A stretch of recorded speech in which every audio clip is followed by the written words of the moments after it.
Bonjour, dans ce nouvel épisode, on va utiliser les flux futurs d'une entreprise afin d'évaluer sa valeur juste. On introduira le concept de valeur comptable d'une entreprise, book value en anglais.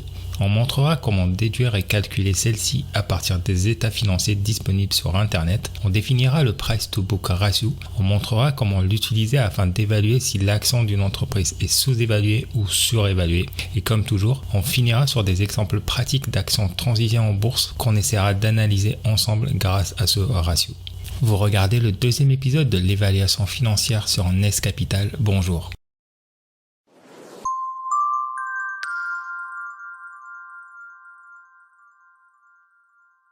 Dans l'épisode précédent, on a appris que la valeur intrinsèque d'une compagnie n'est pas nécessairement égale à sa valeur de marché.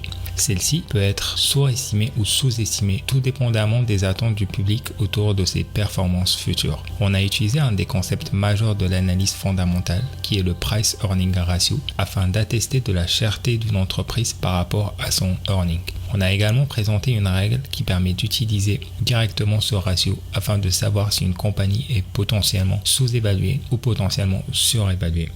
Commençons d'abord par évaluer la valeur intrinsèque d'une entreprise grâce à ses flux futurs. Pour cela, une méthode très populaire utilisée en finance existe et s'appelle la méthode DCF, Discounting Cash Flow en anglais, ou la méthode des flux de trésorerie disponibles en français. Cette méthode repose sur le principe selon lequel la valeur d'une entité est égale à la valeur actuelle nette de ses flux de trésorerie futurs générés. Elle est donc la somme de ces flux futurs actualisés à un taux reflétant son niveau de risque. Par exemple, dans le graphique que l'on voit à l'écran, cette méthode consisterait à ramener à aujourd'hui les flux générés en T1, T2, T3, T4 avant de les sommer tous ensemble. Supposons maintenant une entreprise de vente de fruits et de légumes.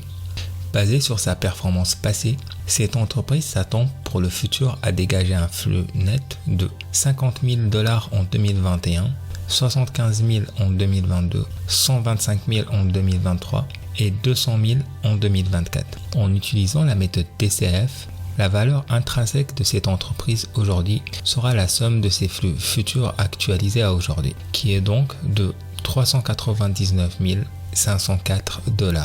Cet exemple a été réalisé en posant cependant plusieurs hypothèses. Premièrement, on suppose un taux d'actualisation à 4%, reflétant ainsi le niveau de risque de cette entreprise. Deuxièmement, on suppose un horizon d'investissement sur 4 ans. Et troisièmement, les flux futurs utilisés ne sont que des estimations basées sur le passé et peuvent varier de manière plus ou moins grande, tout dépendamment de l'environnement macroéconomique ces années-là. Cela donc est le grand désavantage de l'évaluation par flux futur. Ainsi, bien que les deux premières hypothèses peuvent être relaxées en procédant à des calculs plus poussés, par exemple intégrer le calcul du WACC, qui est le Weighted Average Cost of Capital associé à cette entreprise, et l'utiliser comme taux d'actualisation, l'hypothèse autour des flux futurs demeure néanmoins forte. C'est donc pour pallier à ces lacunes qu'il est intéressant d'analyser d'un autre côté la valeur comptable d'une entreprise.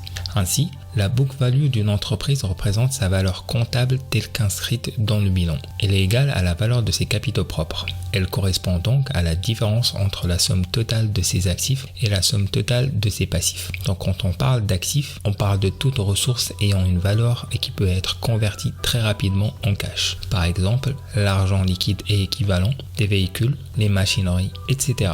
Quand on parle de passifs, on parle principalement de dettes contractées par ces compagnies. La formule étant fonds propres étant égale à la somme totale des actifs moins la somme totale des passifs. Une pratique populaire sur les marchés consiste à diviser cependant la valeur comptable calculée précédemment par le nombre total d'actions en circulation afin de ramener cette valeur à un ordre de grandeur équivalent au prix des actions directement observées en bourse. Ce nouvel indicateur porte le nom de BVPS, Book Value Per Share en anglais, ce qui est équivalent à valeur comptable par action en français. Supposons qu'on s'intéresse à la compagnie Ford. Calculer son BVPS est plutôt direct. Donc sur cet exemple, on utilise le site web investing.com afin d'avoir accès aux précédents rapports financiers déclarés par l'entreprise. On a accès à ces informations-là directement en cliquant sur l'onglet Financial et Balance Sheet par la suite. On peut voir directement ainsi la valeur totale des actifs et la valeur totale des passifs des années précédentes. Un simple Google Search par la suite permet d'identifier le nombre d'actions en circulation. Le BVPS de Ford est donc calculé comme étant la valeur comptable divisée par le nombre d'actions en circulation, qui est donc égal à 8,13 $. Ceci nous ramène finalement au Price to Book Ratio. Donc le Price to Book Ratio mesure le rapport entre le cours de l'action et son BVPS. Il est l'équivalent de la capitalisation boursière divisée par ses capitaux propres. Ce ratio financier permet de comparer la valeur comptable d'une entreprise au prix indiqué par le marché. Il permet donc d'évaluer la cherté d'une entreprise par rapport à ses fonds propres. La règle étant, si le Price to Book Ratio d'une entreprise est plus petit que 1, l'action de cette entreprise est considérée sous-estimée. Si le Price to Book Ratio est plus grand que 1 mais est inférieur à 3, l'action de cette entreprise est considérée bien évaluée. Si le Price to Book Ratio est maintenant plus grand que 3, l'action de cette entreprise est considérée surestimée. Ceci étant, l'investisseur doit doubler de prudence si l'ensemble de ses investissements sont basés uniquement sur cet indicateur. En effet, certaines industries ne sont pas compatibles. Les entreprises opérant dans le secteur des services, par exemple, Facebook, Twitter, Uber, etc., ne possèdent en effet que peu d'actifs. Leur business model consiste plutôt à offrir un service par Internet ou autre. Ils n'ont donc pas besoin de posséder des usines, machines, véhicules, etc. Leur valeur comptable ne reflétera donc pas leur vraie valeur. Il est donc important de limiter l'utilisation de ce ratio au secteur compatible comme le secteur manufacturier, le secteur bancaire, le secteur des transports et tout autre secteur qui utilise et génère des actifs tangibles au cours de son fonctionnement. De plus, afin de donner plus de poids aux conclusions d'une analyse, il est meilleur de ne pas se limiter uniquement à la règle discutée précédemment, mais de procéder également à une comparaison entre les compagnies opérant dans le même secteur d'activité et de s'assurer que le Price Book Ratio de notre entreprise est dans la moyenne ou plus petite. Intéressons-nous maintenant à la chaîne des magasins Macy's. Cette compagnie a été durement affectée par la pandémie due au Covid-19. En effet, le lockdown imposé dans la plupart des villes l'a obligé à suspendre ses activités et fermer ses magasins physiques pendant cette période. Macy's ayant plus ou moins pris du retard pour négocier le virage virtuel, elle n'a pas su profiter de l'essor du commerce virtuel comme d'autres compagnies comme Amazon ou Shopify.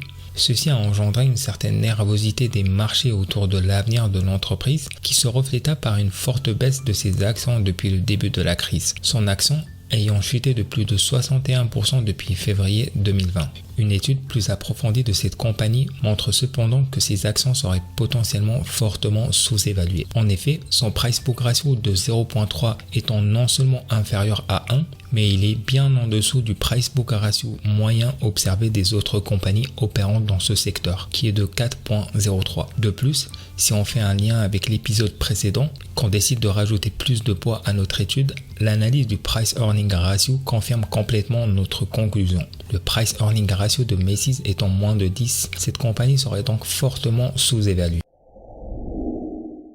Intéressons-nous maintenant à la compagnie Harley-Davidson. Son Price Book Ratio étant de 1.93, soit plus grand que 1 et plus petit que 3, le prix de cette action semble donc être correctement évalué. Il est intéressant cependant de constater qu'il est bien en dessous de la moyenne des autres compagnies opérant dans son secteur d'activité.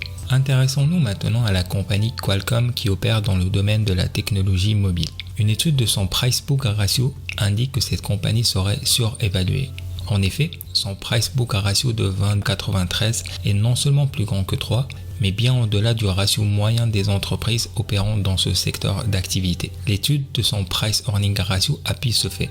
En effet, on paye aujourd'hui 24 fois le earning produit par Qualcomm, ce qui rejoint la définition de compagnie surévaluée. N'hésitez pas en passant à revenir à l'épisode précédent pour mieux comprendre la logique autour du Price Earning Ratio.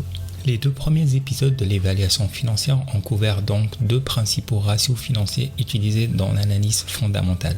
Une étude rigoureuse à des fins d'investissement demandera de combiner les résultats des deux ratios afin d'arriver à un résultat fort et réduire la marge de risque. Cependant, il est important de garder en tête que plusieurs autres facteurs restent à découvrir et à analyser et peuvent influencer plus ou moins directement le prix d'action d'une entreprise. En effet, le niveau d'endettement d'une entreprise, sa capacité à honorer ses dettes à court terme, son taux de distribution de dividendes, etc. sont ainsi quelques autres paramètres à étudier afin de compléter une étude fondamentale rigoureuse.